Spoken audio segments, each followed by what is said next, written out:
वैदेशिक रोजगारीका लागि कोरियामा रहेका एक युवाले सुर्खेतमा बलात्कारपछि ज्यान गुमाएकी इनिसा विश्वकर्माको न्यायको आह्वान गर्दै सत्य तथ्यमा आधारित गीत गाएका छन्। न्युज हेर्दै थिएँ सुर्खेतबाट एउटा खबर आयो, जब सुने ज्यान शिथिल भो शरीर काम नलायो। ट्युसन जान्छु आमा भन्दै छोरी गइन् बिहान, बलात्कारी राक्षसले पारे एकै च्यान। फोन उड्दैन फोन गर्दामा छोरी उता परेछिन् रनमा। इनिसालाई आफ्नै बोयफ्रेन्ड काल बनेर आयो, फोन गरेर 3-4 जना साथीलाई बोलायो। 4 जनाले पालै पालो रेप गरेका थिए, मारेपछि गाल जोगाउन लुगा लगाइदिए।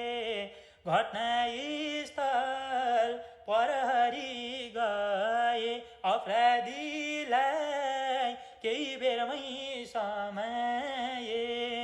इनिसाको न्यायकोलाई जनता आह्वान गरे, बलात्कार गर्नेहरू नाबालक छन् अरे।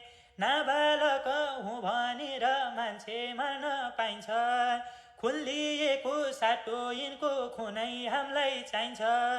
जबसम्म हत्यारालाई फाँसी सजाय दिन्न, तबसम्म हाम्रो देशमा यस्तो केस रोकिन्न।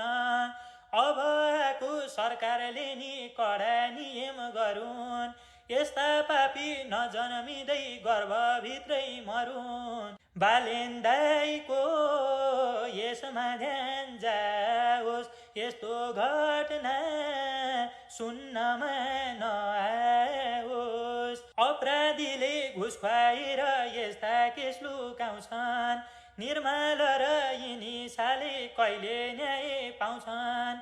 बलात्कारमा पर्नेहरू किशोरी भेटिन्छन्, बालबच्चालाई बाउआमाले किन मोबाइल दिन्छन्।